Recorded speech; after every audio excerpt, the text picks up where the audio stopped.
নমস্কার বন্ধুরা, রুদ্র blog simple house of চ্যানেলে তোমাদের স্বাগত। আর দেখো কে এসেছে। তো মোটামুটি 15 দিন হয়ে গেল। তারপর হচ্ছে আজকে ছুটি পেয়েছে বলে বাড়ি এসে গেছে। তো জানতো আনন্দে মানে কি বলবো, নেচে উঠেছে আর কি বলতে পারো। তো দেখো ব্যাগটা এইদিকে নিয়ে এসে রাখলো আর এদিকে হেলমেটটাকেও রাখলো। তো এখনও দেখছে ব্যাগের ভেতর কি আছে, প্রত্যেকবারই তাই করে। ব্যাগের ভেতর কি আছে মানে কি এনেছে সেটা আগেই ও দেখবে। তো দেখো এই যে প্যাকেটে, চিকের প্যাকেটে কি এনেছে সেটা আর খুলে দেখা হলো না। তো দেখবো পরে। আর এদিকে মিষ্টি এনেছে আর আরও কিছু এনেছে নাকি। এই তো আর একটা প্যাকেট বের হলো। তো এটাতে কি এনেছে দেখি একটু।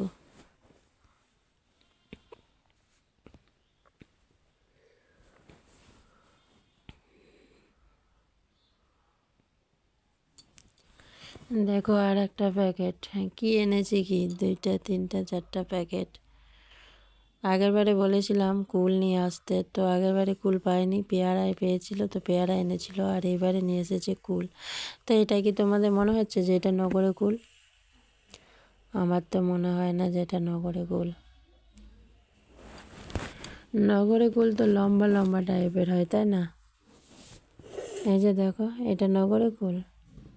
আমার তো মনেই হচ্ছে না নগরে কুল। এই যে আমি এনে রেখেছিলাম, ছেলে দেখাচ্ছিল এটা। তো চলো, যা বটে বটে, এখন নিয়ে এসেছে সেটাই খাবো। আর এইদিকে দেখো নিয়ে এসেছে হচ্ছে মিষ্টি। তো এই কালো মিষ্টিটা খেতে আমার খুব পছন্দ, আমার ছেলেরও খুব পছন্দ, মানে বলে বোঝাতে পারবো না, এতটাই পছন্দ করি এই কালো মিষ্টি। তো চলো আমি একটা খাবো। তো চান তো একটা মুখে ভরে নিয়েছে, এই যে দেখো একটা গোটা মুখে ভরে নিয়েছে। আর ওইদিকে আমি ওর বাবাকে জিজ্ঞাসা করছিলাম যে তুমি একটা খাবে, তাহলে মুখে ভরে দিই। তো বললো হ্যাঁ খাবো। তো আসলো, দিলাম, আর আমিও একটা খেয়ে নিলাম। আর তারপর হচ্ছে চলে আসলাম রান্নাঘরে পিঠে বানাতে। তো প্রথমে মনে করেছিলাম যে পিঠে আর বানাবো না, থাকে কালকে বানাবো। তো ওর বাবার সাথে কথা বলে বুঝতে পারলাম পিঠে খাওয়ার ইচ্ছাটা আছে।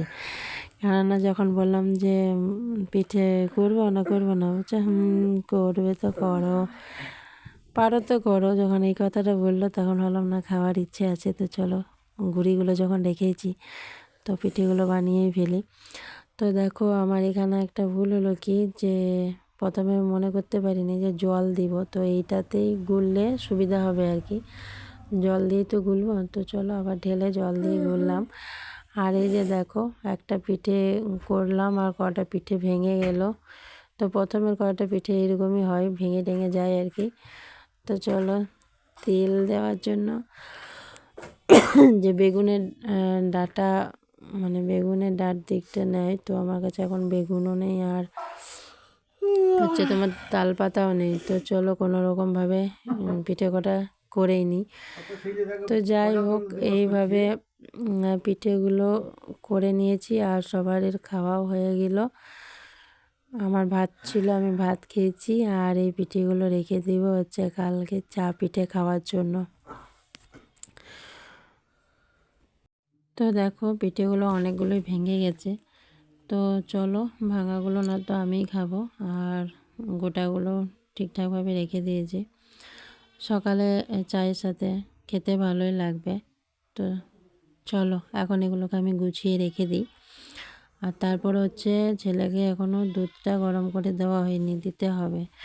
আর এদিকে দেখো বাসনগুলোকে জল দিয়ে ভিজিয়ে দিলাম, তার কারণ হচ্ছে কি কালকে সকালে ধুতে সুবিধে হবে, বুঝলে। এগুলো শুকিয়ে গেলে উঠাতে অসুবিধে হয়, আর ভিজিয়ে রেখে দিব, তো সকালবেলা ধুতে অতটা অসুবিধা হবে না। আর এখন প্রায় বাজে তোমার রাত 10:30, এখনও আমি রান্নাঘরে। তো চলো এগুলো তো আমাকে গুছিয়ে রাখতে হবে, তার জন্য এখন সব কিছু ঠিকঠাক করে গুছিয়ে রাখবো। আর এখন দুধটা গরম করে ছেলেকে দিয়ে আসি, তারপর হচ্ছে গুছিয়ে টুছিয়ে তারপর হচ্ছে মানে শুতে যাবো আর কি।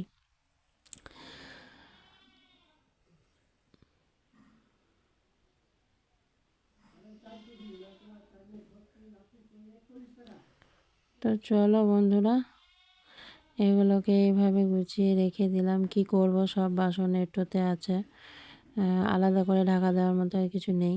তো আজকের মতো ব্লগটা এখানেই শেষ করছি।